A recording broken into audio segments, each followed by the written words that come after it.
Hello. Hey everybody, this is Cameron, and I am here with Camcorder Cameron. That's right, it's two Camerons for the price of one today. We are discussing the Twin Peaks Fire Walk with Me missing pieces. So there is so much to cover with this topic. It's we were talking before we started recording. It is overwhelming. We're gonna do our best to get through it all, but I guess the best way to do this is to start at the beginning, and that is when the film Fire Walk with Me was being made in 1991. The majority of the cast came back to make this huge film, and right away we started hearing that the film was being edited severely to the point where it was just going to focus primarily on the Laura Palmer story.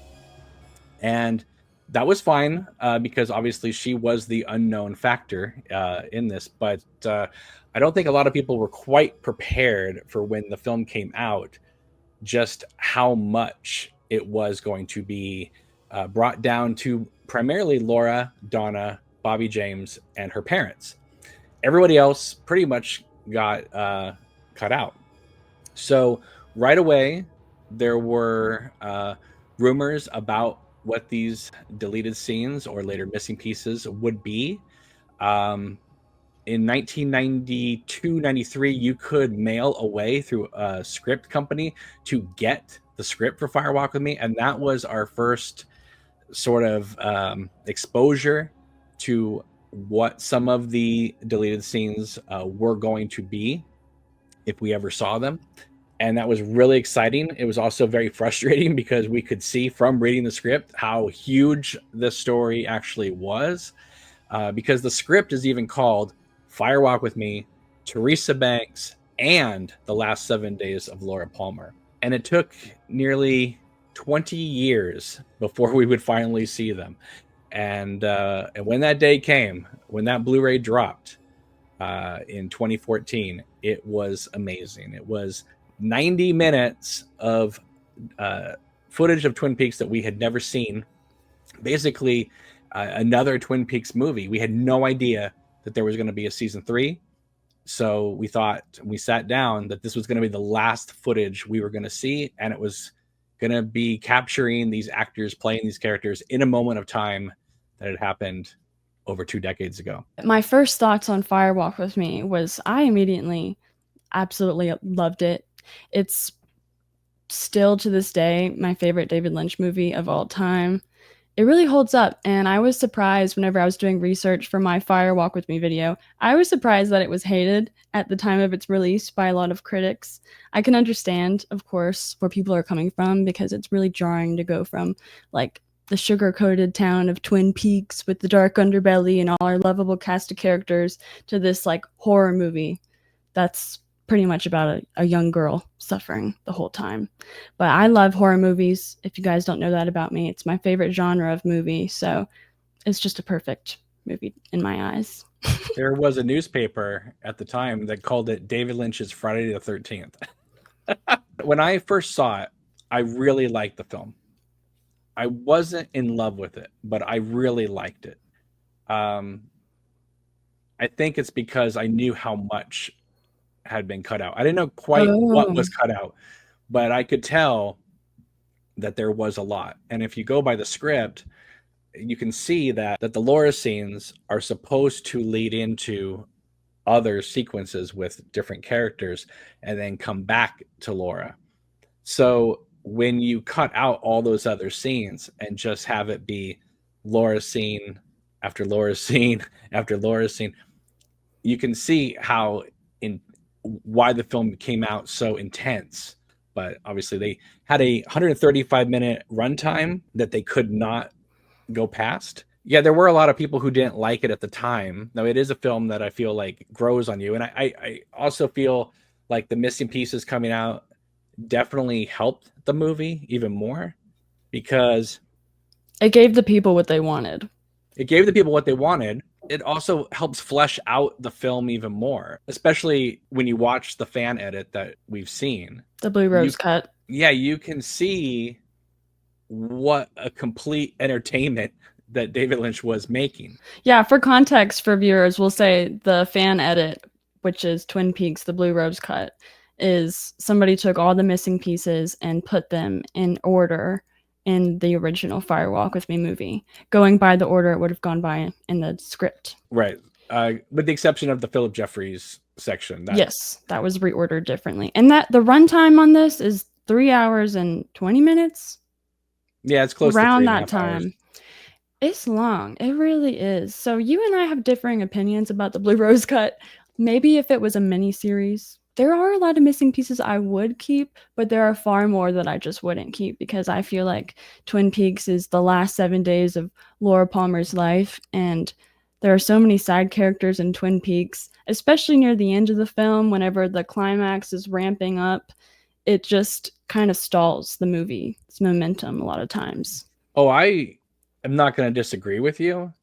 I'm just saying that I love seeing it all together. Oh, as a fangirl, yes, absolutely, I love it. We'll go by it scene by scene, and we'll say if we would have kept it maybe in our cut. Well, the first thing we see in the missing pieces is Laura's picture in the school. That is the picture that the Palmers had at their house, and the picture that was in the school was a different one. But in the movie, it's flipped. So the one they had at the house was at the school, and the one they have at school is at the Palmer house. At first, I thought, wow, that's kind of a big continuity error. Until you start going through the film and you start going through, the missing pieces and the script, and you realize just how much is flipped from the show and into the movie, that you have to start thinking it's got to be on purpose, because all of the Deer Meadow stuff is the flip opposite of Twin Peaks. It's almost alluding to the fact that Cooper going back and saving Laura, there's already sort of ramifications of a time loop happening, which obviously culminates with Annie showing up in Laura's bed. So it seems like this is already happening. You know how they always talk about in time travel, like, well, if someone went back and did this, there would be butterfly effect. Right. And I almost think that's what we're seeing in Fire Walk with Me, is the early signs of that butterfly effect. I love that. See, me as a viewer, I did not even realize they were two different photos. The one in the house and the one in the school display. That's crazy. All right, so the first thing we see is Sam Stanley and Agent Chet Desmond exiting the morgue after performing the autopsy on Teresa Banks. And basically, they are just kind of staying there. It's sort of an extension of what we already see in the movie. It is, I believe, an alternate take, and it basically just is a little bit more to kind of get them to Hap's Diner. I mean, it's nice to see, but I could kind of take it or leave it with this, because there's not really much to it. It's just a few extra seconds. What was your vibe on it? Yeah, it's a very brief scene. Definitely doesn't need to be in the movie. And it doesn't even feel like a complete missing piece, because it's like they just kept the part they edited out of the scene instead of the scene as a whole.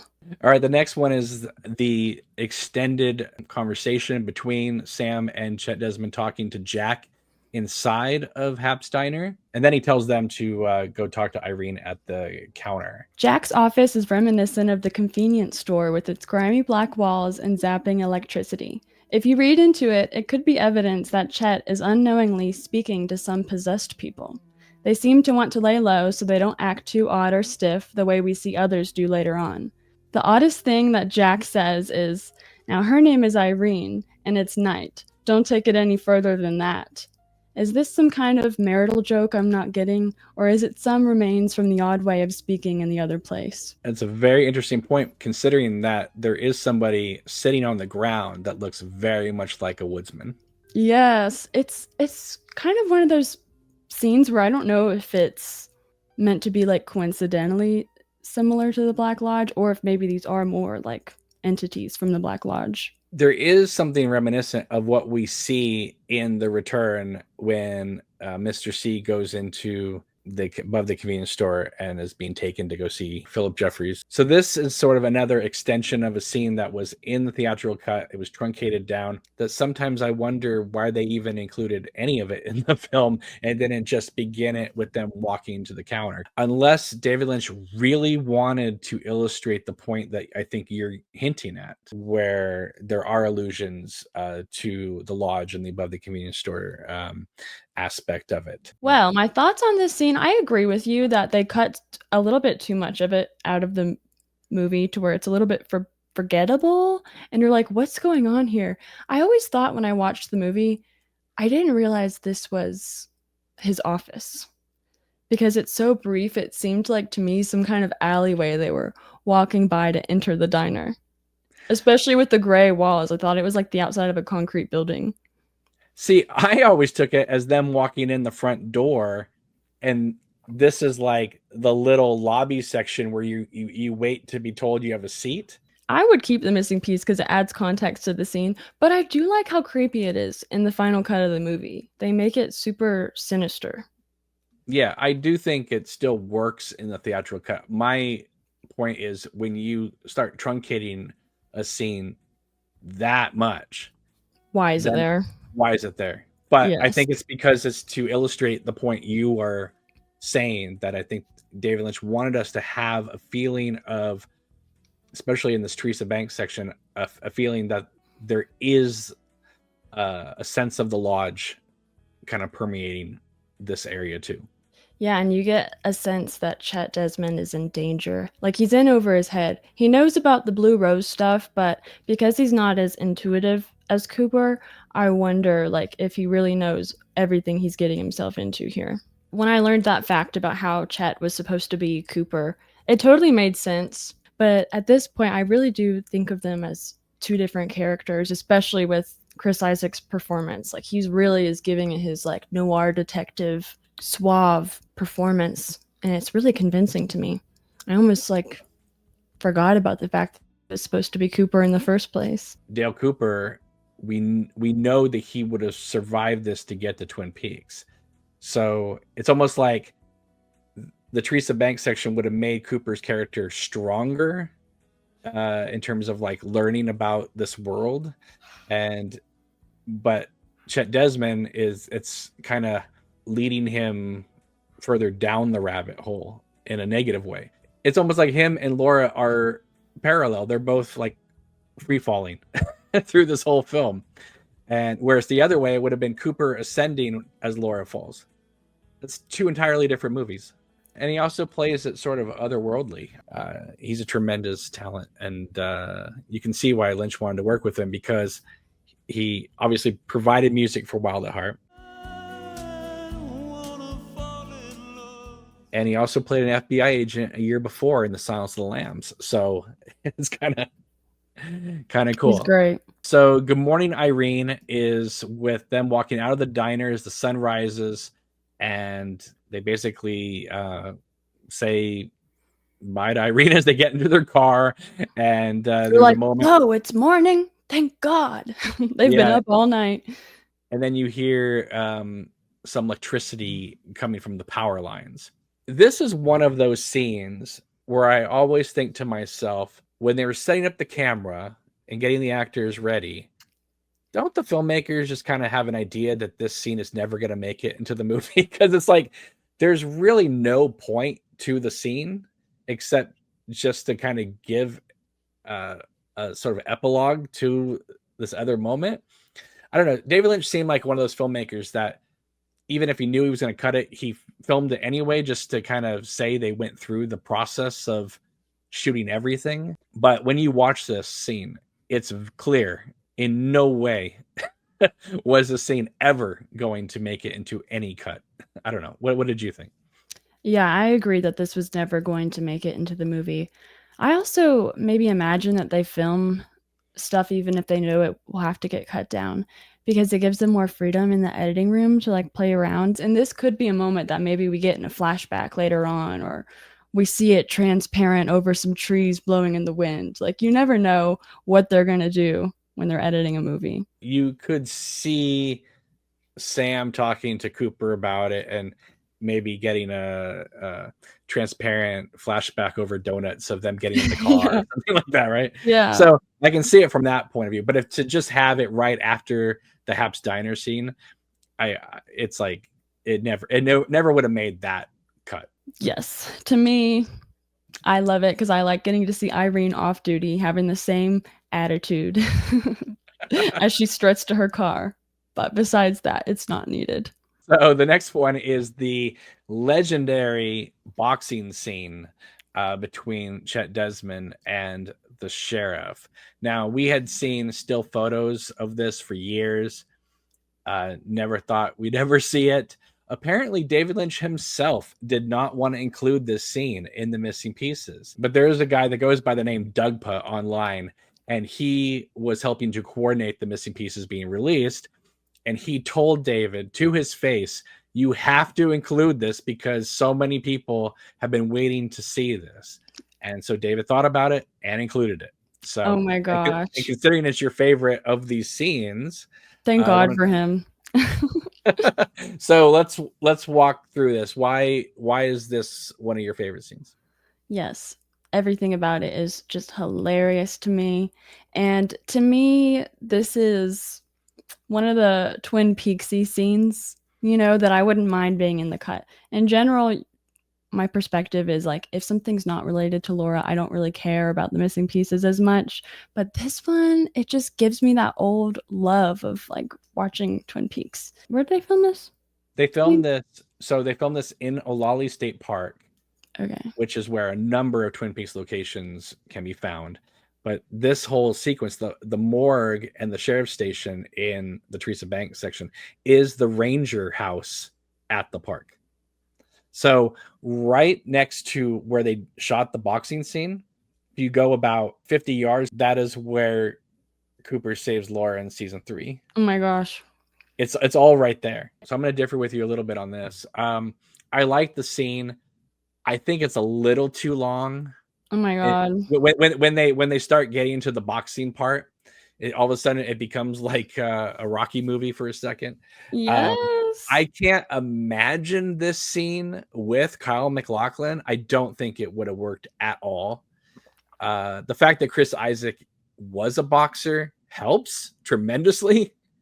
And I can see why they cut it out, but I also think it kind of needed to be in the movie a little bit because otherwise we're just left hanging with the sheriff. Like there's just no resolution to that whole tension between them. Yes. We could have had at least one punch and then cut to the body being loaded into the morgue truck. So in the movie, we see whenever Chet is talking to the officer Cable, I think is his name. When he's leaving, he sees a framed picture of Cable bending the steel rod. And I've always liked that part in the movie. So this missing piece is like the extended version of that. Everything about this scene is pure perfection. From it starting with Cable bending that damn rod like he does in the framed photo, then proceeding to fight so dirty. The FBI van driver in the background, I think the actor is Stephen Beard. He's giving the performance of a lifetime. I love how he has his hands clasped in front of him like Jeremy Allen White, politely holding back a smile and nodding his head at each punch Chet lands. And of course, it's great to see Chris Isaak showing off what his muscles are made for in his undershirt. Just when you think the scene can't get any better, Chet dismissively goes over to bend a steel rod like it's nothing over a now unconscious Cable. The only critique I have of this scene is the choice in music. It's kind of like just like the do do do do do like drums that they have. I didn't think it fit the energy of the scene. They could use something a little bit more up-tempo and snazzy. But overall, this may very well be my favorite deleted scene. It gives you a feeling of that classic Twin Peaks sense of humor, but this time with our new cast of characters. To me, it's reminiscent of the season 2 premiere when Andy hit himself in the head with a plank.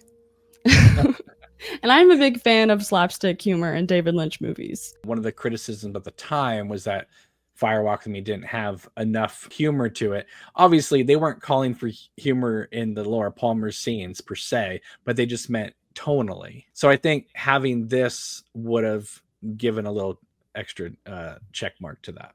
Yeah, and it, to me, is acceptable because it's early on in the movie. It's not later on whenever we're just trying to follow what happens with Laura. The next one is my candidate for the absolute worst scene in the entire history of Wow. Twin Peaks. And that is the Cooper stands in the doorway of the office and talks to Diane, unseen, unheard. I have a feeling this is not the way it would have appeared in the film. Probably would have been different angles. Tonally, it goes so far over the top. Now, I know some people would say that Cooper is egotistical, but this is beyond time-wise. This is supposed to be after Caroline's death. Does this look like Cooper post Wyndham Earl, Caroline? Would he be like acting like a fool like that? I don't know. Almost unwatchable. Oh my god. Yeah, I can see your points about it definitely like not seeming in line with his character, especially whenever you put him in time. At that point in time, it doesn't make sense. But to me, it's pure gold. I love it. I wouldn't put it in my cut of the movie. It wouldn't make it. But as a fan, I love watching this every time. So it's hilarious that it gives you that reaction. I love the way McLaughlin says yes, another triumph for the dashing Agent Cooper. Like the way he delivers that line is so good. And he blows her a big kiss before walking away. And it's funny for them to tease us with him talking to Diane and talking about how beautiful she is and complimenting her, but we're never actually seeing her still. I like that they're kind of teasing us with that. And it's kind of interesting because you get a feeling that they're like each other's work flirt, which I never really picked up on whenever he's doing his voice memos to her.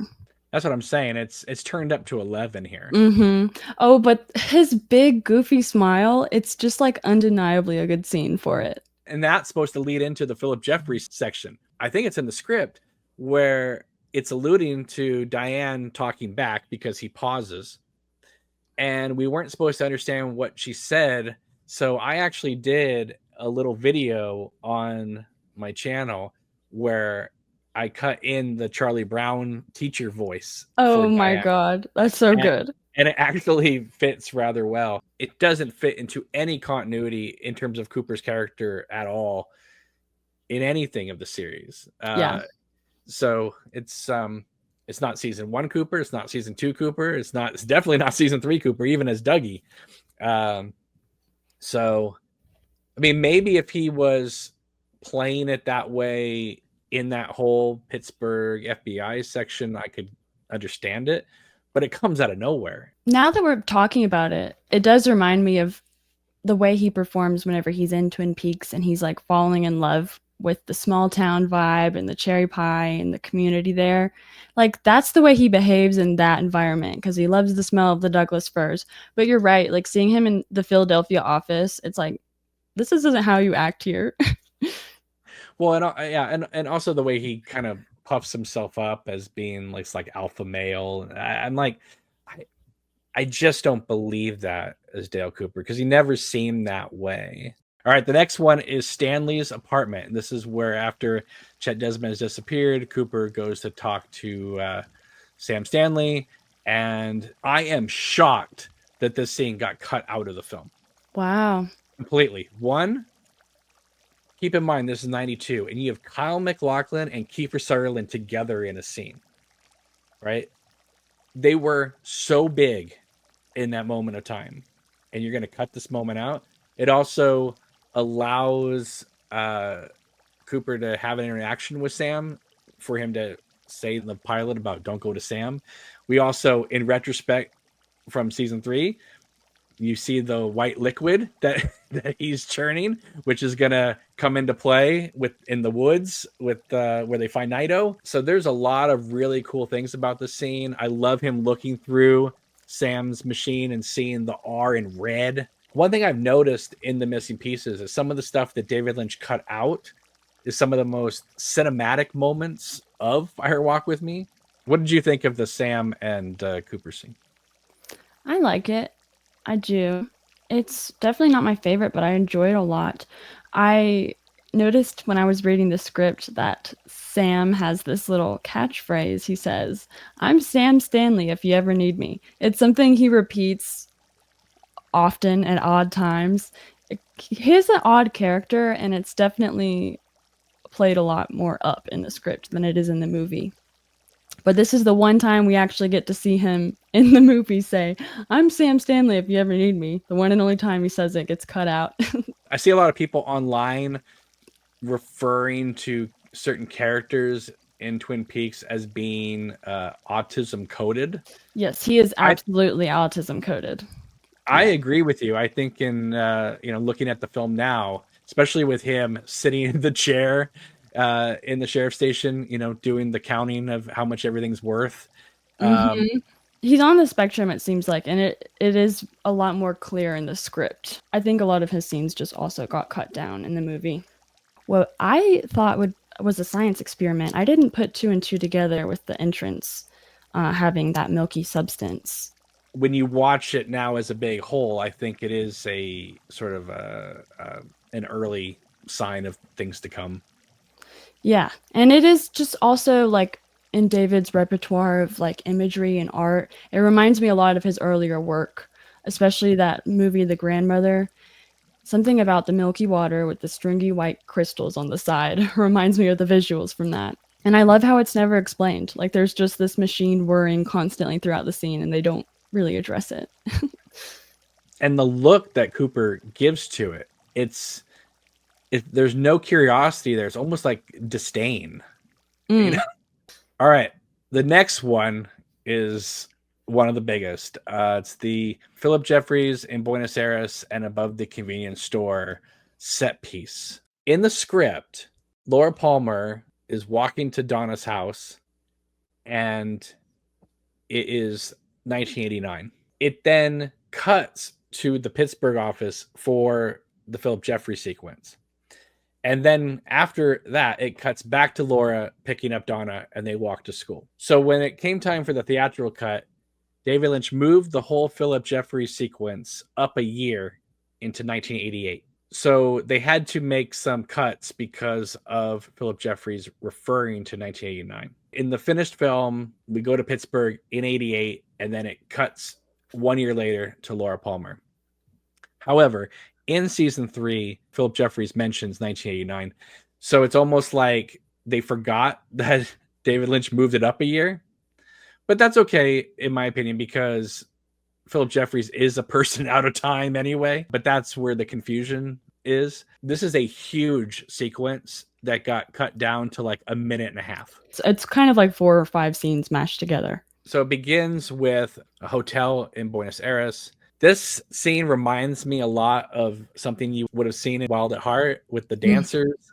Yeah, and the coloring especially. The camera pans over, and right away you can see why they cut out this scene, because if you look in the background, what? You can see David Bowie's shoe right in front of the curtain, like he's waiting on cue for action.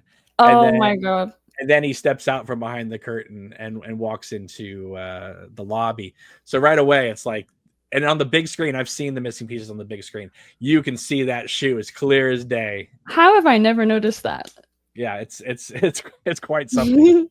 So he goes to the counter and he asks if there's been a message from Judy. Now, originally, yes, let's talk about it.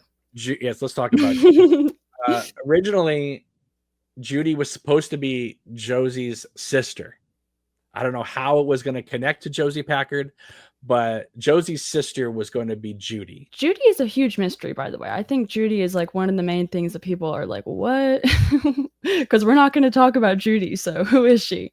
But in the script, the desk attendant goes, "This is for you, the young lady, she left it." And he cuts himself off, but what he was about to say was the juvenile left this note for you. And to me, that's a very revealing line about the oh so mysterious Judy. She's a child, she's a little girl. The implications of that line seem to be that the staff member was about to say juvenile, and he believed that Judy was in a Lolita-type situation, but he corrected himself maybe before he offended his customer.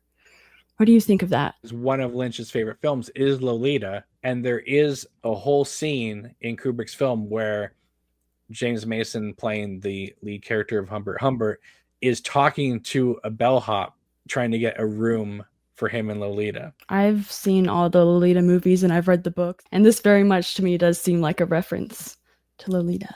I never story. thought about it until just now. That's an extraordinary. Well, I didn't think about it until I read the script because in the missing piece they change it. The senorita, the young lady, left this for you. So I didn't put two and two together about her being a child until I read the script. Then we go to the FBI office, and it's just a longer version of what we see. I don't think that even if it hadn't made it into the finished film, I don't think that this is maybe the way it was going to be cut, because it seems like Lynch is specifically using angles that they didn't use, or takes they didn't use in the movie, because they say lines differently. It's almost like, well, if we're going to show this, let's not just show the same footage we've seen before. Let's use alternate takes and that type of thing. But it also goes to the theory of if there are multiple timelines being created.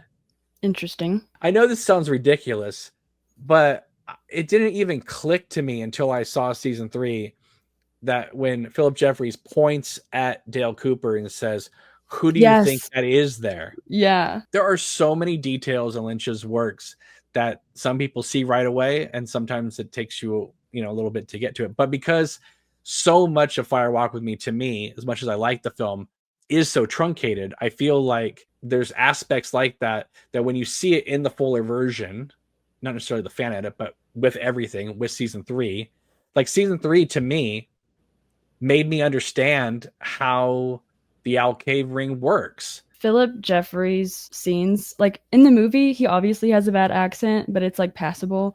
But it's like so bad whenever you get the extended cut of the scene. It's like, oh my God, I can't believe it's that bad. And the scene already has like these recurring jokes, and there are like funny moments. So it kind of does just like add to the comedy of the scene. But yeah.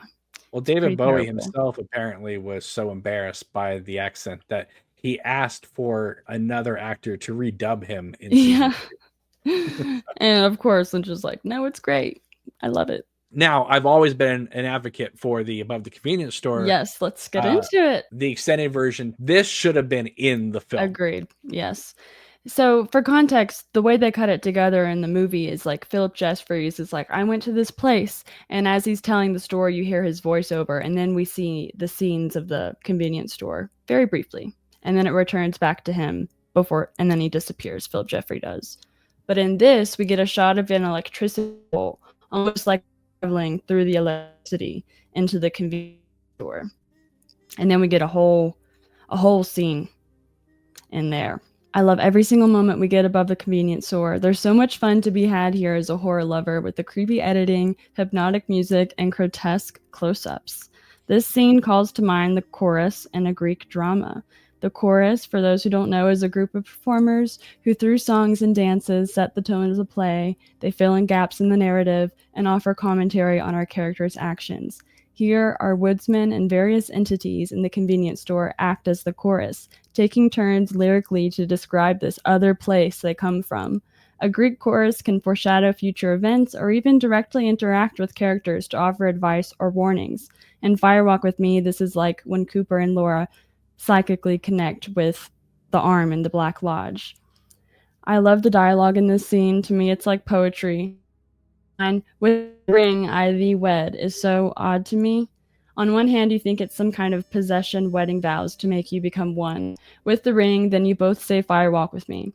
But also, if you've seen the movie, whenever you wear the ring, it means you're going to be murdered. So that's where I have some more confusions with the ring.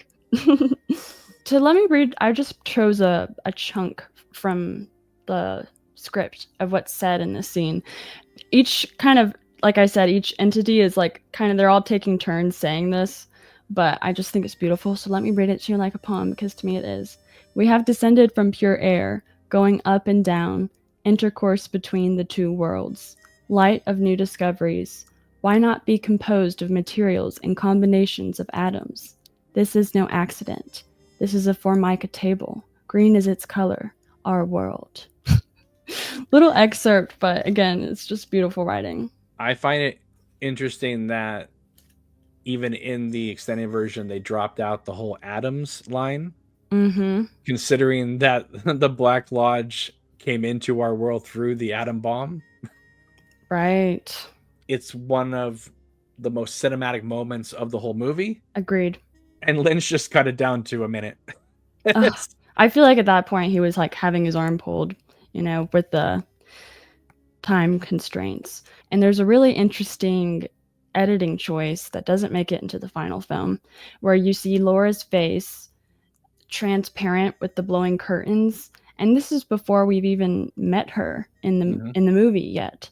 So to me, it's like already saying like, okay, when the story begins, Laura's already half in the Black Lodge because Bob has been tormenting her since she was a child. Is it future? Is it past? It's Right. almost like the movie presented to us, with the exception of the Annie sequence, is a prequel. You get the Teresa Banks story that leads into the Laura story. She dies, but when you see the fan edit or you read the script, it seems apparent that it was always supposed to be sort of this loosey goosey, free flowing through time type of thing, even though it does follow still the prequel structure. There's a lot more play. Is it happening now? Is it happening then? And the last thing I'll say about it is I love how you get to see how much Bob and the Arm are like partners in crime. The way that they act, they're just like two peas in a pod. It's interesting. Considering how much hatred the Arm has for Bob at the end of the film. Exactly, yes. And the way it seems like the Arm is maybe kind of like helping Laura in some ways, but also at the same time, whenever you see this cut, you're like, oh, he's complicit in the crime. All right, the next scene is Mike is the man sharing a cigarette. This is obviously it was before David Lynch and Mary Sweeney decided to turn the whole Laura and Donna go to school into a montage sequence. It was going to be kind of a longer scene, so you can see why it was cut out. No, we don't necessarily need it, but it is kind of fun to hear them talk about the $10,000 and all that, because that's going to play a factor into season one. My favorite part is that they're like, hey, can we ride you to school? And they're like, no, we need our girl talk before we go to school. We got to catch up with each other. So there's a scene in the script whenever Laura and Donna are walking to school where they talk about an upcoming test that they're having, and they talk about Laura's juggling of relationships with Bobby and James. I would love to see a film version of this scene. I love getting to see Laura and Donna's relationship dynamic when things are good between them. This conversation emphasizes their age, which is necessary because it's easy to forget they're high schoolers since the actors are much older. There's a line where Donna says, "Were you with Bobby last night, or are you two still fighting?" Laura says, "No and yes. I don't know what I'm going to do about Bobby. I know he's seeing someone else, and that's okay with me. And he thinks I'm seeing someone else, and that's not okay with him." I think that's very, very interesting, that line about Bobby being jealous and his double standards he has there. Also, it's a really clever addition to know that Donna isn't an accomplice in the affair, especially since we know how attracted to James she is, but ultimately she'll do anything for her best friend Laura. So in that scene, it's revealed that anytime James wants to call up Laura, he doesn't call Laura's house, he calls Donna, and Donna communicates to Laura that she needs to meet up with James, and that's how they talk. Sneaky. Well, I gotta tell you, one of the things that I am disappointed about in Fire Walk with Me, the movie, doesn't matter which version, because if you read the script, it's not in there either. So in season one, how many hot and heavy moments do we get between Bobby and Shelley? They're always making out in her kitchen and all that. But there is no Bobby and Shelley moment whatsoever in Fire Walk with Me. And I feel like the only moment you ever see Laura and Shelley together is with I can't do the Meals on Wheels right now. And I personally think there should have been a moment or two of Laura and Shelley exchanging a look, having small talk that doesn't say anything but says everything, where Laura kind of reveals that she knows. And I find that interesting, considering how many quasi make-out, almost sex scenes we get between Bobby and Shelley in season one, that they didn't think, oh, we could really go to town in the movie, and then even write a scene like that. So I find that interesting. That's a good point. I hadn't So even thought of that until you said it, but now I'm never going to be able to see the movie the same way. all right, so the next scene is school books. Laura realizes that someone's been ripping pages out of her diary. She runs down, opens up the door, and her mom's coming in with groceries, smoking a cigarette, and then they like share a drag. And then she runs off to Harold Smith. I mean, you can totally see why it was cut because it does interrupt the flow. I love seeing Sarah in normalcy and not always in hysterics, Yes. right? Yeah, I agree. I like every single scene with Laura and her mom. They're Yeah. all, to me, they would all make my cut. To me, what I love about this scene is like you see the casual rapport that you have with your parents at that age. The way she leaves without giving her mom a hug or a kiss goodbye, and the mom kind of like rolling her eyes. It's the little things that you do because you never expect a near future tragedy to happen. And in the next scene, Sarah is confronting Laura because she's like, "You lied to me. Those school books you said you took my car to go get, they were upstairs in your room. So where were you really?" I love this scene, but to me, the directing here seems a little bit off because there's a moment whenever Sarah bangs her hand on the piano with fury about Laura lying to her. And I feel like the outburst is out of character for Sarah, who's more worried, generally sweet, and is often on the quieter side. It's a typical fight a teenage girl might have with her mom about going into her room and sharing of clothes. But the scene showcases also how good at lying Laura is. It doesn't take her a second after she's caught in a lie to come up with another one. "I need to see Bobby, and I know you don't like him." It's a very believable lie. Also, the expression in Sarah whenever she says that Laura can tell her anything and she'd understand, to me is very telling. There's so many subtle things Grace Zabriskie, the actress who plays Sarah, does to let us know as an audience that deep down, Sarah knows about what Leland does to Laura. But she seems not to be brave enough to step in or ask outright. Maybe she doesn't want to believe it. But this moment, it seems like she's asking Laura to tell her the whole truth, not just the truth about where she was. I think she's in denial, but she knows. Yeah, I mean, I think she knows something is going on.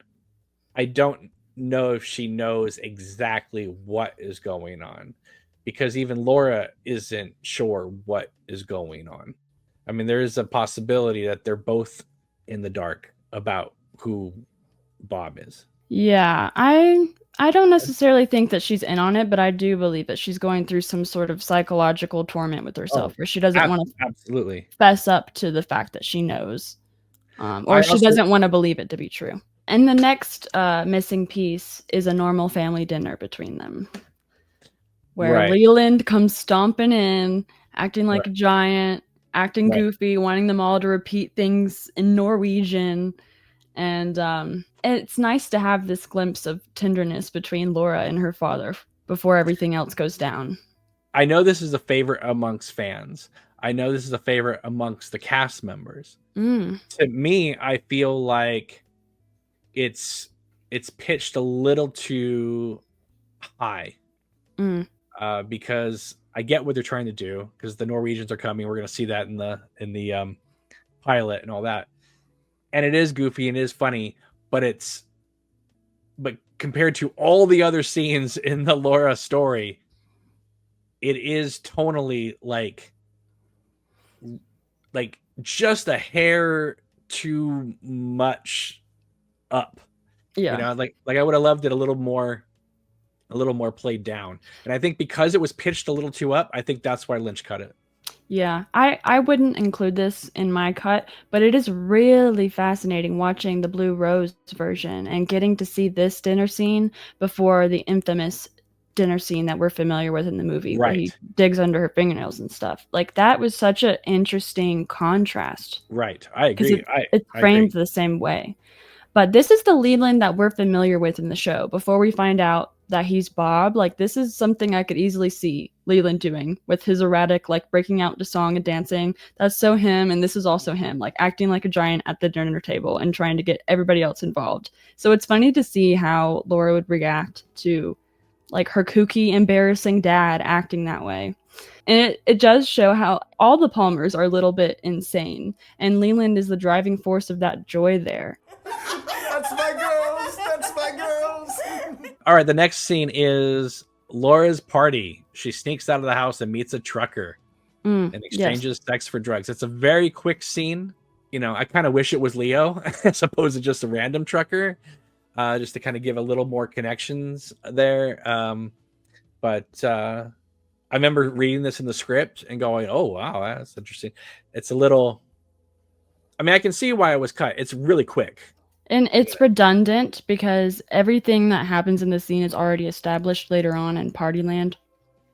Yeah. So you don't need it. The only thing it really reveals is that this side hustle she does for drugs is something she routinely does on the down low. Yeah. But it does give it a feel like, oh, this is just a typical Wednesday for her.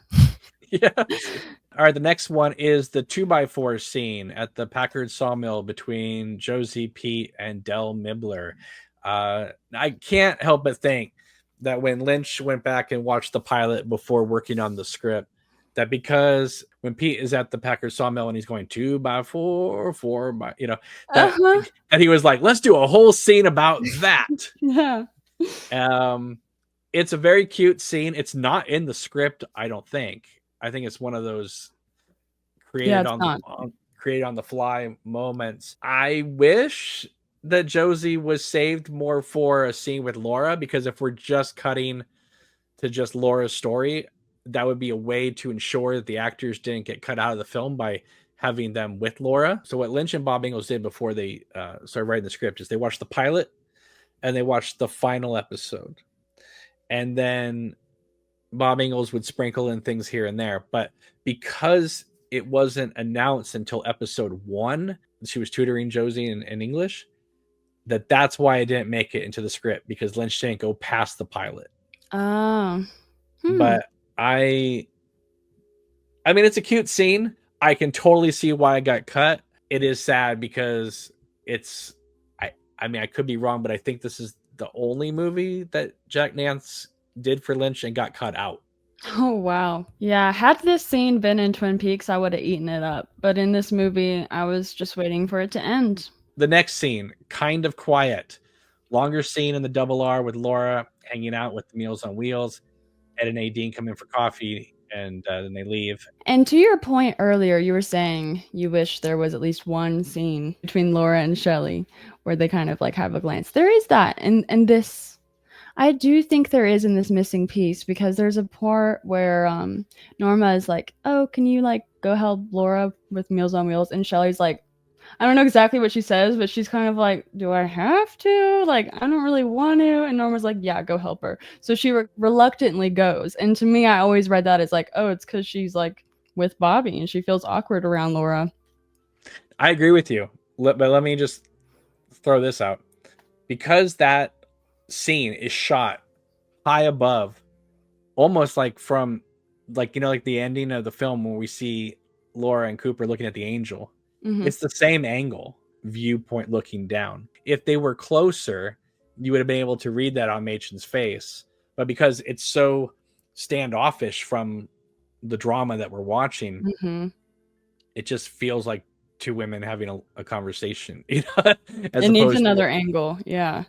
I mean, I love it the way it is. And for a while, I thought, until I saw the missing pieces, I thought maybe Lynch shot that angle because Peggy Lipton's hair was so short compared to the pilot when it was so long. I thought maybe that's how he was trying to mask it, but obviously not, because we get lots of shots of Peggy Lipton in the missing pieces. It was only like 3 seconds. They could have still had Ed and Nadine walk in the theatrical cut, and it would have been, I think, fine. Yes. Obviously, when Norma walks around the counter and sits down and starts crying, at that point you go, there's no way this would make the theatrical cut. It's too long. Oh, I mean, I love it. That part, yeah. I love it, but it's like, it's too long for her walking mm-hmm. around and sitting down. And then Ed coming back and making the date. That's one of the reasons why I love the fan edit, because it allows the film to breathe. You really feel like you're in Twin Peaks in mm-hmm. the fan edit, whereas in the theatrical cut, you don't really get a feel of the town. Like, you never see the waterfall, you never see the Great Northern, you never see, yes. you know, the diner is shot at strange angles. So it's like we're watching the diner's surveillance footage is yes. what it feels like. And I kind of like that framing, and like you said, having the scene having room to breathe is really great, because you see Ed comes in, goes out, Norma cries, he comes back in and comforts her. Like, all that is, It's fun, and it's all happening in the wake of like Laura just being right outside in the parking lot. I feel like they could have kept it in there. It would make my cut. Now comes the best friend scene. Laura goes over to Donna's house. We get an extended version of her crying at the door. They walk in, and Donna's mom and dad come in. And this happens right after Laura sees her father exit the house, and she's hiding in the bushes. So she's Correct. like, it can't be my dad. It can't be my dad. That's what she's upset about and why she's seeking out this comfort.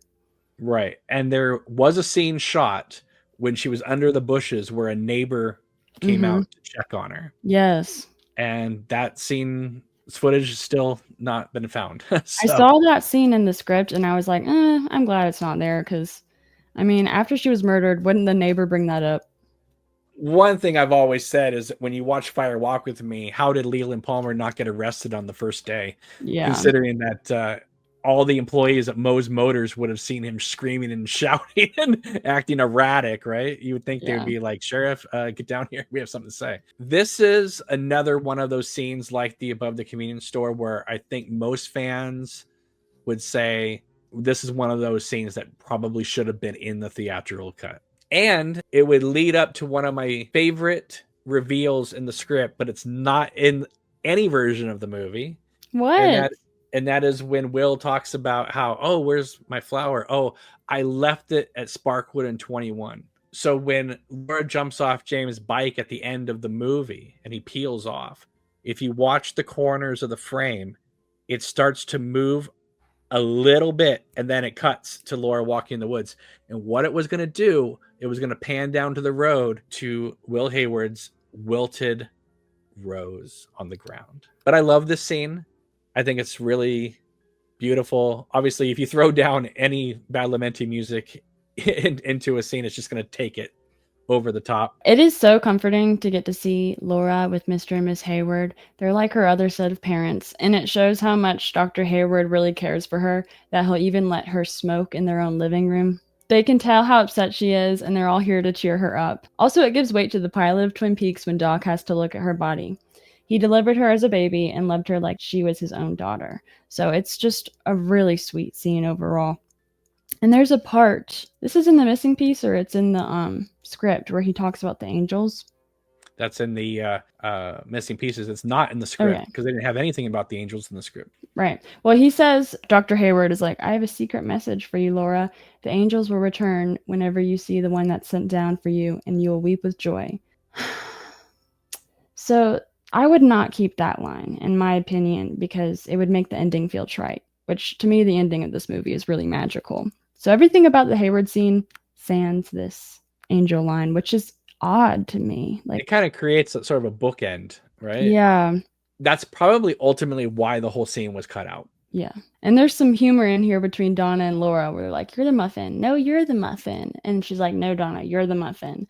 And then whenever Donna shuts the door, Laura turns around. She's like, Donna, I am the muffin. But it does call to mind like Laura's odd sense of humor that she has, which I really enjoy. It makes me think of the turkey gobble gobble scene from earlier on. It's the scene where she's like, having her rendezvous with James in the locker room. There's a joke where it's like, you're a turkey, gobble gobble. In the script, it's like a joke where they're like both laughing as they're talking about the turkey line.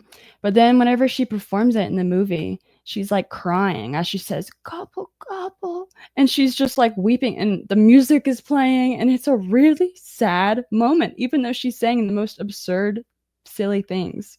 I don't know. I like how David Lynch can have both things at the same time in his movies. Oh, I don't disagree with you, but sometimes you have to be right perfectly on the line. Otherwise it's going to tip. And the fact that it didn't make the cut of the movie, there had to have been a reason why he decided, no, it can't, not everything is just time related. It's so crazy because when you first see the movie and she says, I am the muffin, it's just kind of this weird throwaway line that kind of takes on its own mystique. And then when you see the missing pieces or read the script and you realize, oh my God, there's like a whole origin tale for this line. That's amazing because when you think about it in that context, where it's like, no, you're the muffin, no, I'm the muffin, and then for her at the club to basically be like, no, I am the muffin. She says it so confidently. Mm-hmm.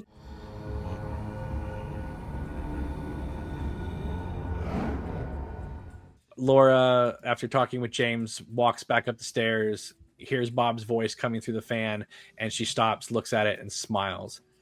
100%. I would have sped up the credits even faster at the end if I needed to make sure that this got in there. It's so powerful. It's so creepy. I think some of these missing pieces, if they had been in the theatrical cut, it would have been harder for the critics to dismiss the movie. So we do get a short cut of her being possessed under the fan in the final cut, but I would have kept the whole version in it for sure. I like it. It reminds me of the Secret Diary of the Laura Palmer again, and it establishes the fan being a means of electricity instead of maybe just being a whirring white noise Leland turns on.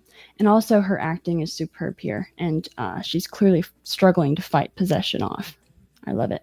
It also suggests that Bob is already partly in her. Yes. And there's another part of the scene too where her mom is like accusing Laura of stealing her blue sweater. And she's like, "Mom, you're wearing the blue sweater." And then Sarah's like, "I'm about to have a nervous breakdown." And Laura is like, "Mom, no, you're okay," like comforting her. So I think this is another great scene with Laura and her mom. It shows how scrambled Sarah's brain is from being drugged over the years, is how I interpret it. I wish they kept it, and it makes sense that she would be so unsettled for a reason why she's confused. Because, like, if you go by the theory of, like, she doesn't know she's being drugged, she's probably thinking she's losing her mind. And it's great to see Laura comfort her mother. It's another one of those moments where you're just waiting for Laura to tell her mom the truth so they can get away from Leland. But instead, Laura comforts her mother, which makes it seem like she wants to protect her mother's heart instead of come clean. There's another really cool thing about that moment too, is in the script it's not there, but in the movie David Lynch has Sarah Palmer say, "Oh my god, it's happening again." Yes. That is amazing to have the character of Sarah Palmer quoting not only the giant but also Annie Blackburn, because Annie Blackburn tells Cooper, "I'm afraid it's all going to happen again." The next scene, Sunday at the Johnsons, we get a very interesting exterior of a church. And then we get sort of a longer version of Leo and Shelley bickering in the kitchen. This is how you clean, Shelley. Leo Johnson is a drug dealing pedophile, wife beater, and he's played for laughs in this scene. But I can't tell if that's intentional or if it's just because he's such a bad actor that it's funny. No, I think it's intentional, because when he says, first thing you got to do, Shelley, is have a good attitude. That's the key. Like, that's a comedic line. And then he slaps her across the head. And I have been in several screenings of this movie. The audience howls every time he smacks her in the head. They think it's the funniest thing ever. And I miss the Leo Johnson that was so scary, putting the soap in the sock, and swinging it at Shelley. I miss the Leo Johnson of Shelley, you smoke these, right? To me, it's like that scene about the cigarettes in the pilot. That's a darkly comedic scene too, but it's very scary. And it's like Lynch can do it. If you look at Bobby Peru and Wild at Heart, if you look at Frank and Blue Velvet, he can walk that line between super scary and darkly funny. But this scene is specific. There's nothing scary about it. It's Leo Johnson just played primarily as like a doofus. Well, my viewing experience has always been like, ha ha ha ha, and then he hits her and I'm like, oh yeah, Leo is awful. I've never laughed at her getting hit. Like, that's just weird to me that people would do that. But I guess he's just a bad actor, and I don't say that as like a negative because I love to laugh at him. But in the defense of maybe like why isn't he as scary, is because this seems like maybe right after they got married and it seems like they're moving in together. He's laying down the rules, like, this is how I expect a woman to keep my house. And also it seems like maybe like because they were just married, maybe the abuse got worse over time, sort of thing. Sure. Yeah, I think it's also the choice of shooting it from one angle. Again, it's just the kitchen in season one was always dark and moody, and because Shelley would always have the curtains drawn to have Bobby in there and all that. This is just brightly lit, and it's very clear it's a soundstage. Yeah. All right, the next up is in my top 5, if not top 3 favorite of the missing pieces, and that's Norma and Ed in the truck in the forest. Absolutely love it. I understand why it was cut. It's not even in the script, but it is Twin Peaks in a nutshell. It's got the mood when she is playing with the radio and finds the saxophone version of the theme and the trees blowing. I love this couple who's having this affair, having to sneak off into the woods to hide. Meanwhile, Laura and Donna are out with these guys and they're just right out in the open. And then you have Norma and Ed stuck in a truck taking Yeah, breathalyzers. they're both crammed in the back seat. Yeah. I remember you told me that this was one of your favorite missing pieces. So when I went and I rewatched it, I was like really paying attention because it's just kind of one of those ones that I think is it's not forgettable, but I guess I haven't like it doesn't impact me the way it emotionally impacts you, I guess. Mhm. I was like watching it and it is a really sweet scene. It's another one of those things where I'm like, if it's in the show, I would have liked it, but in the movie, I'm like, I don't really need this here. But it does make me think of I'm a Swiftie. There's a Taylor Swift song called Illicit Affairs. I imagine when I listen to it, I literally imagine Norma wrote the song. But there's a line where she's like, what started in beautiful rooms ends with meetings in parking lots. And it's just the shame of like just falling in love with somebody and you're both having an affair and maybe it started out as a beautiful thing, but through the act of keeping it a secret has kind of like festered even the relationship itself. Can you imagine if they were having this moment in the woods as Leland marched Laura and Ronette past them? You know, Right. it's like Yeah. they just happened to be a few days earlier. All right, so the next one is Laura and Donna in the car, and then they arrive at the Power and the Glory, which basically takes us into the Partyland scene. I understand why they cut it because obviously it's good to just have a hard cut to there, but they had to add that line "Welcome to Canada" because most people think that this is the back room of the Roadhouse. The only thing I like about the scene is that it establishes that Partyland is a drive off from the Roadhouse because Partyland, the set looks nearly identical to the Roadhouse besides the red light. And I always thought when I watched the movie that Partyland was like a secret speakeasy hidden in the Roadhouse. One thing I love though is when they make the hard turn into the parking lot and they start doing the donuts that it says Cooper's Tires. I mean, I understand maybe why they cut it just because Laura's screaming, "You're such a downer." I To don't Donna. like that at all. To me, that's out of character for her because Laura doesn't even like Donna drinking. Like at the house earlier before they went out, Donna was like, "Are you gonna fix me a drink?" She's like, "No."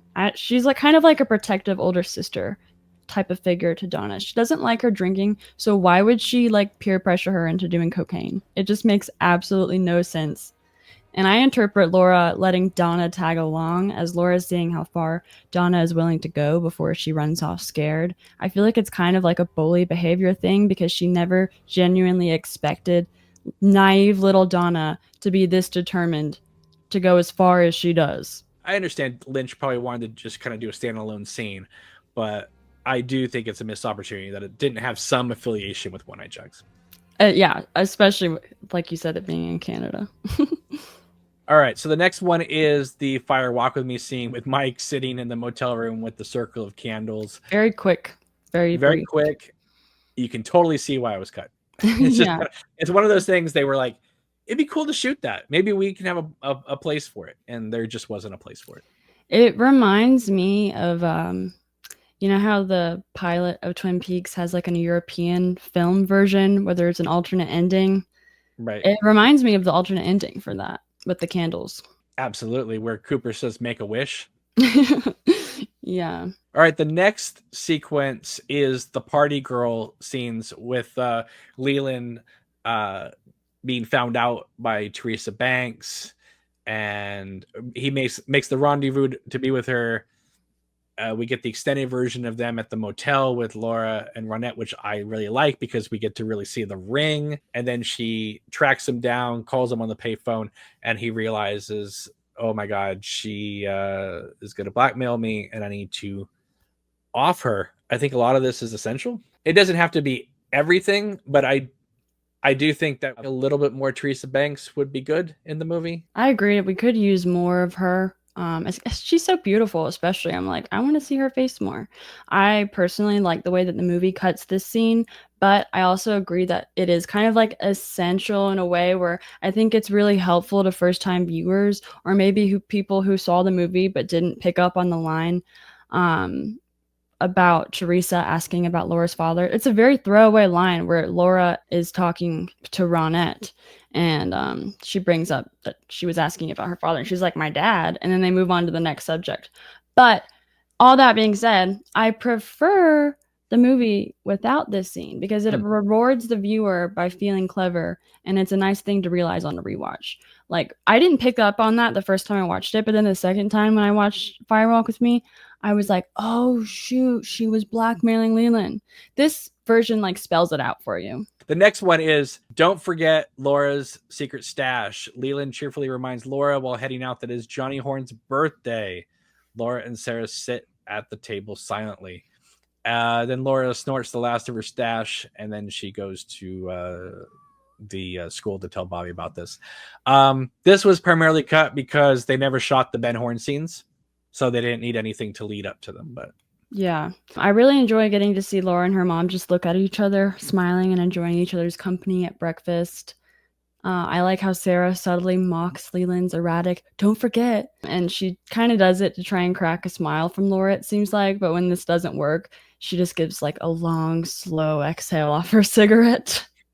I like that part of it. And should we talk about the Ben Horn scene since you brought it up? So there was a whole thing at Johnny Horn's birthday where Laura and Ben have a scene together, and it suggested that there's drugs and sex involved. And from what I understand, the actor Richard Beamer, because his character had changed throughout the course of making the original series, he didn't feel like it was productive for him as an actor to regress it back. Even though it was supposed to be earlier, he thought emotionally he was past that, so he didn't want to come back and play that. Ah, I didn't know that was the reason. Interesting. Yeah. I really loved that scene when I read it in the script. I was like, oh, again, it made me think of The Secret Diary of Laura Palmer. And in the scene, we see that Ben Horn has a framed picture of Laura Palmer on his desk, doesn't have any picture of his own children or his family on his desk. And his wife points it out. And she's like very passive aggressive about it. All that is just pure gold. I like the reminder of Laura and Ben having this affair. It's an important plot point in the show. He's like one of the main red herrings, so I feel like we need to see him. And it's so blatantly weird to just have a picture of somebody else's daughter on your desk. I will go as far as say this. If the actor Richard Beamer had come to me and said, these are my issues, I would have rewritten the scene to make it more subtle or change it up a little bit so he was comfortable with it, because I feel Ben Horn is too important to not have in Laura's story. Yeah. I would even argue that Fire Walk with Me, even in the fan edit, as great as it is, to me, can never be one of Lynch's true masterpieces because Ben Horn is not in it. And I don't feel like you can really tell Laura's story without Ben Horn playing some sort of function in it. He's so big in the series. He's huge, yeah. And to the point where we think he's the killer at one point. Yeah, for a long time. I thought he was the killer for a long time. Yeah, I feel like if the actor didn't want to come back for X, Y, and Z, I would have changed whatever he needed, because it's like you couldn't tell Laura's story without Leland, right? I don't think you can tell her story without Ben. There's not even a mention of Ben Horn in the finished film. Exactly. That's the main thing, is like, okay, he doesn't want to be in it. Mention him at least. What about Laura going to the hotel and trying to get an appointment with him, and she can't reach him? That's brilliant. Right? Just so we can see on the big screen the establishing shot of the hotel and the falls, and then Laura walking through the lobby. That would have been enough for me, even if you didn't even do a Ben Horn scene. Just acknowledge him. I could see it put in place around the time like her stash runs out. I could see her like just going to every person she knows that can connect her to her addiction. That would have been great. All right, the next one, Bernie the Mule, and this is Harry, Andy, and Hawk sitting around the sheriff's station, not quite talking about the Bernard Renault drug bust about to happen. It's one of those scenes again where it's like, I can totally see why it was cut. It has no bearing on anything of the movie we're watching, but it is great to see, obviously, them in their prime. I just wish that they had found I remember even at the time when they were making the film thinking, well, they can't really show the sheriff's department because Laura had no ties to them. So why, they shouldn't even be in the movie. And they weren't in the film. Maybe it was just because Lynch and Bob Ingalls wrote this thing so fast to get it made before the Cannes Film Festival. But I feel like there maybe was an opportunity to figure out other ways they could have incorporated the sheriff's department rather than just having them sitting in a boardroom staring at each other. The whole joke of the scene is really funny because they're like, okay, Bernie's coming on foot, and Andy's like, oh my gosh, that's a lot of walking he's gonna have to do. Like, he's so empathetic, he's thinking about the criminal's point of view and worrying about him. All right, the next one, the baby laxative. Bobby pulls up in the car and finds out that they killed a man over baby laxatives instead of cocaine, and he gets mad and screams and throws it everywhere. And yeah, I mean, it's all right. I mean, I thought about this scene the other day as a way that it probably still would have been cut, but it would have answered a plot hole if Bobby had shown up with the body of Deputy Cliff in the trunk. At no point do they ever find the body, and I don't think Laura and Bobby covered it up that well with dirt that night while they were stoned out of their mind. And Bobby goes on to become a police officer after murdering a cop, right? So I think I need something in there to suggest that he did something with the body, because he killed a man, a cop, that Jacques Renault sent to meet them. So don't you think Jacques Renault finding out that this guy got killed would have turned Bobby over when he got arrested for the murder, since it was only just a few days before? And he was already trying to take Bobby down, obviously, so why wouldn't he turn him in? That's what I'm saying. Yeah, I agree with you. It makes no sense. But it pisses me off for him.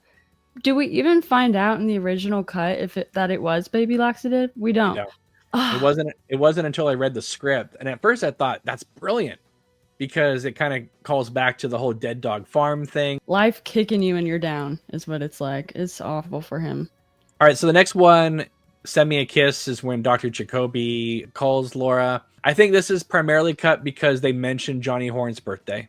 I didn't think about that. Yeah. But other than that, I feel like this needed to be in there because, again, like Ben Horn, Jacoby's infatuation with Laura was a huge thing, considering that episode 1 ends with him opening the coconut and pulling out the necklace. I feel like that would be an important thing to have in the film. I do agree that it's important, especially because in the show, we're really just getting Jacoby's perspective of the affair. He's like, we were in love with each other, but it was forbidden. But whenever we see this, it's like, Laura seems annoyed by him. Like, he seems like the clingy boyfriend type. Like, she just wants to get off of her back. She's got a lot of those.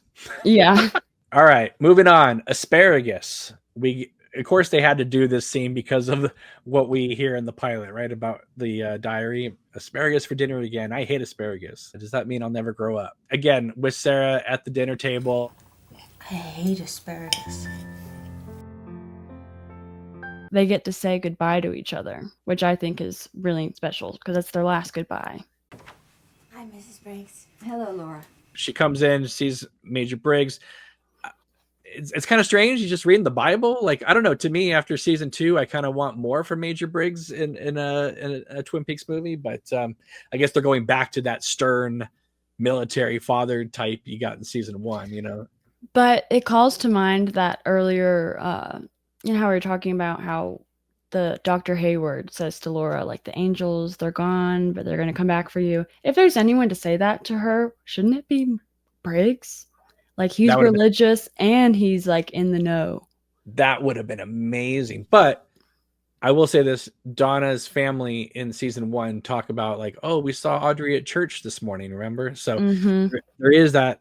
But yeah, I agree.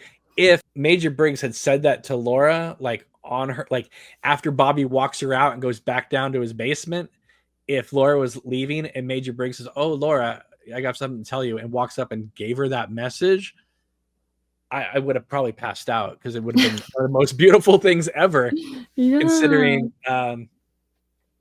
wow, I love Briggs. He's also one of my favorite characters.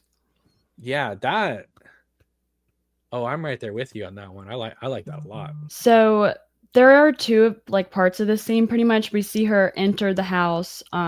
She's like, "Where's Bobby?" In the basement. Oh, where he belongs. Ha ha ha. She goes down. We get the scene that we see in the movie with them in the basement together, and then we get and then we get her exit as she says goodbye to his parents. For me, if it was my cut, I would keep it the way they did it with cut to them making out in the basement, and then I would want to see the exit scene, but cut the entrance scene. I like how it establishes where they are, because whenever you see the basement scene, I didn't really get that they're in the basement. I didn't really know where they were. I didn't think about it, but in the garage.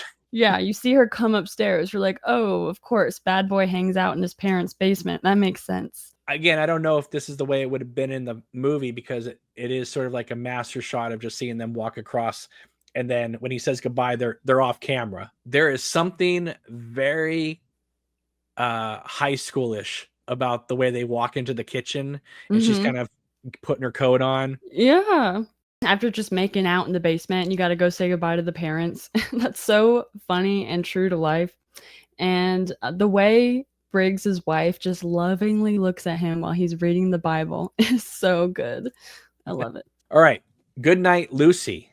Lucy calls Harry and Andy in the interrogation room. I think it works better in the fan edit with the moving through time music underneath it, because it creates a sense of loneliness and isolation. It's fine in the missing pieces only. I agree. It doesn't lead anywhere. So it's like, but it does kind of predict the whole I know how cell phones work moment in season 3 with like not knowing about the radio and then colliding into Andy. All right. The next one is absolutely, to me, 100% needed to be in the film. And that's Laura waiting for James to pull up and her dad pulls up in the car and walks into the house. And there's that tense. Interesting. In the theatrical cut, it plays like dad is already home and is looking out the window when she leaves with James. But it's established in the show that Leland called Laura from Ben Horne's office. So to have him pull up to the house shows that he was at work. And I think because Laura is so drugged out of her mind, and because she wrote in her diary, "I'm nervous about meeting Jay tonight," it's my belief that when she answers the phone in her room, it's her dad that calls her and she thinks it's James. And that is why he comes home. Interesting. And then he senses something's off, and then he walks in, and then she gets on the bike, and that's when he looks out the window. Personally, I like the way it was cut in the movie, but I wasn't thinking about like how you said the dad needed to be at work. I don't know. I really like the tension of him walking up the staircase and sensing something's off. It's very scary. It's very tense, and it's the kind of stuff that Lynch does so well. Yeah. All right, the next one, distant screams. The log lady hears Laura and Ronette screaming in the woods. I love it. It's quick, but I love it. I wish they kept it. I wish it was in there too. And it shows just how like haunted she is by this like otherworldly knowing. Like she's tormented. She knows something is happening to Laura, but I also think that she doesn't know all the parts. It's like obscured messages for her, so it's not like she can just call the cops and be like, Leland's about to murder Laura. She's like, oh my god, I know that there's something going on, but it's out of my control and I can do nothing to stop it. All right, next one, lonesome foghorn blows. This is really quick. It just shows Laura's body drifting in the water. It's a real quick shot. I can see why it was cut. Yeah, it's pretty. I mean, I hate to say it's pretty because of what it is, but it is a beautifully shot scene. Could have left it in there. All right, now we're going to hit the epilogue. Now there's several sections of this. First up, it says Glastonbury Grove some months later, which suggests we're going further and even past the series, because the series is only 1 month. This is some months later. And we get Annie Blackburn being wheeled into the hospital on a stretcher. And what's really interesting about this is when she comes out of the lodge at the end of season 2, she is wearing the Miss Twin Peaks dress. But when she shows up in Laura's room and in the hospital, she's wearing Caroline's dress. When she's talking to the nurse, she gives the same message that she gave Laura, but she flips the names. Instead of saying Dale and Laura, she says Laura and Dale. She flips them. Again, another thing of the movie flipping things around. The nurse takes the ring. To me, this would have been a post-credit sequence where we see the ring is moving on. It's continuing to move. That idea of it being an after-credit scene is banger. I love that idea. Cooper encounters the man from another place. We get the line, is the future, is it past? Someone else now has the ring. You can't leave. You are home. I love all of this. And then we get the doppelganger in the bathroom. I haven't brushed my teeth. If that had been the end of the post-credit sequence, you would have just left haunted by what you just saw. Yeah, this is something I go back and forth on, this epilogue, as you will, especially the way it's done in the blue rose cut. I really don't appreciate it. Your idea of it being a post-credit scene is interesting to me. I maybe could get down with that, but it's like, okay, Laura's murdered. We just witnessed the most like traumatic, like sobering, sad thing. We're seeing him get rid of her body. Then it cuts to Annie like immediately being rushed to the hospital. We're in the Black Lodge. Annie and the ring moves on. Then we cut to Laura being in the Black Lodge and her seeing the angel. And it just ruins the whole... To me, the end of the original cut of Fire Walk with Me is untouchable. Like, it is just like, for me, a religious experience watching the very end of Fire Walk with Me, from murder to, her seeing the angel. It's beautiful. So that's why I just don't really fuck with it as much as you necessarily do. But if it's proposed like as a post-credit scene, I could see that. Maybe you would have something to look forward to because you're like, oh my god, the story's continuing.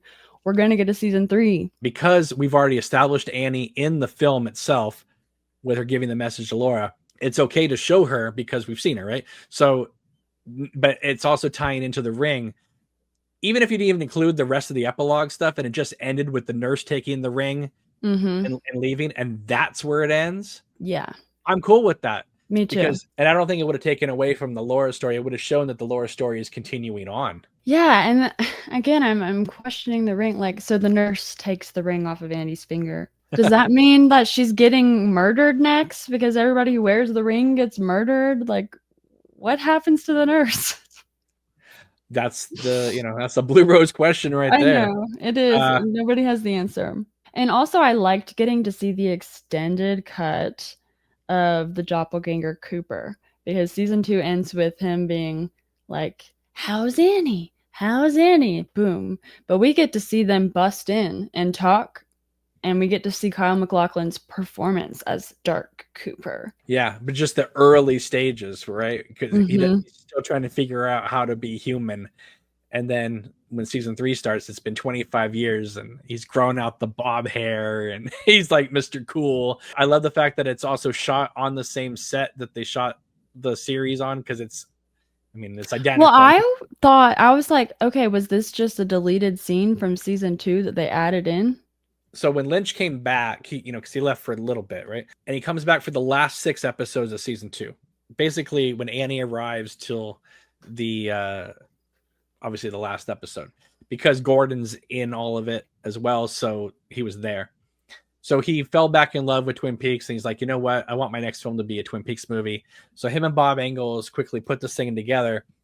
So when they were going to shoot, they only had the sets from the final 6 episodes. Anything else had been struck. So that's important. Context. And that is why Harold Smith's apartment looks different, because Harold Smith's house got knocked down and made into another set. They should But have referenced the show and made it look better. yeah, That but set is so bad.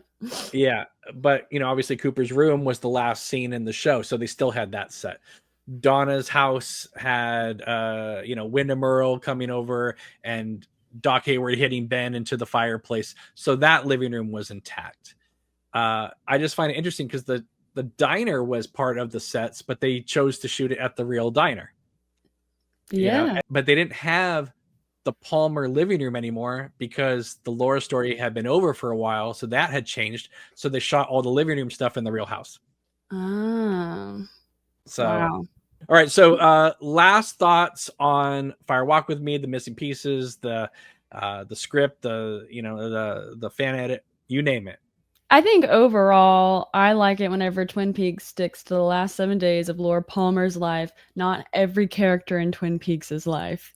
I think maybe the problems that people had with this movie originate with the title, Twin Peaks Fire Walk with Me.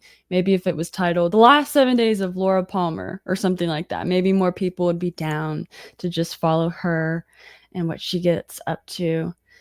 But yeah, from the moment we get Laura on, I pretty much only want to see her because she is mesmerizing. Cheryl Lee deserves an Oscar for this role. Retrospectively, she needs the Oscar because it's an outstanding performance by her. I like the missing pieces as a fangirl. I think it's fun. The Blue Rose cut, I don't see myself returning to that anytime soon because, like I said, I believe that in the second half, once you get like to the 2-hour mark, it just not even just the time thing. It's just like, even though I know what's going to happen, I am like waiting for this lead up to the murder. I'm waiting to see her jump off of James' bike in the woods. And everything that interrupts a Laura moment is just annoying to me.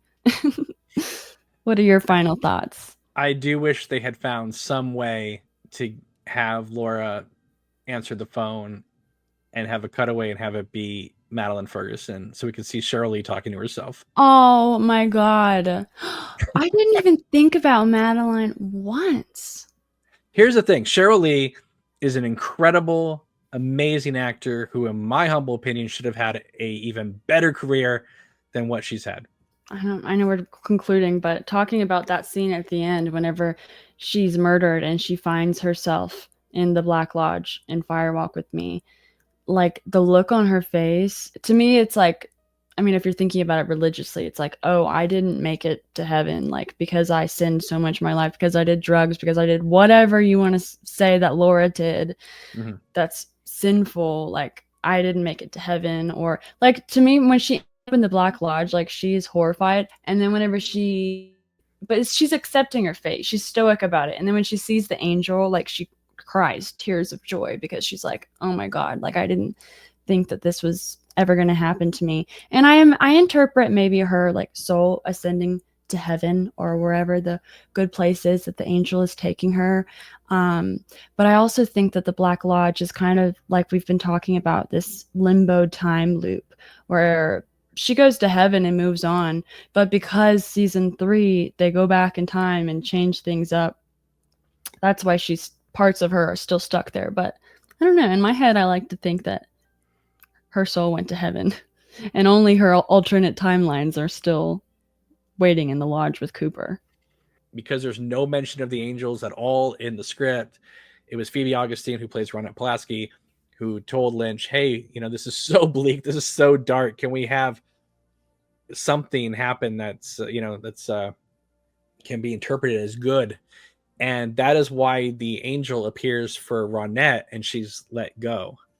But then that carried over into Lynch's thinking with the Doc Hayward mentioning the angel picture in Laura's room, which is so prominent, with the angel disappearing and all that. And then finally the angel showing up in the Black Lodge. Obviously, this thing that Phoebe Augustine mentioned created something in Lynch's mind, because they started filming up in Snoqualmie, North Bend, and then they moved to Los Angeles. So after they shot the ending, then he was able to weave this angel motif through the rest of the film, wherever he felt like it. But it was her suggestion that caused him to create all this angel motif throughout the entire movie. So we have her to thank for that. That is so cool. I think the movie would be very, very different without that. Oh my gosh. Yeah. If it just ended with, if you go by the script, Laura was supposed to be sitting in Cooper's lap in the Black Lodge, and that was going to be the ending of the film. So, I mean, even with the happy ending, the pain that the end of this movie causes me is insurmountable. It really is. Well, Cameron, it's been an absolute pleasure. Thank you for doing this with me, and I do hope that we can collab again in the future. This was a lot of fun. Thank you so much. Thank you, Cameron. It's so good to go on and on and on and on about every harebrained theory that we have. And I think we could both go on and talk about this for hours. So it's been a delight. And if you are seeing this on her channel and you have not discovered this channel, please subscribe to the O&A David Lynch World's YouTube channel. So thank you so much. Obnoxious and anonymous. Yes. Which you are neither. Anyway, it's been a real pleasure. Thank you, everybody, for watching. Really appreciate it. Give our videos a big thumbs up and subscribe to our channels if you haven't already. All right. We will see you soon. Take it easy. Have a wonderful day. Take care. See ya. Bye-bye.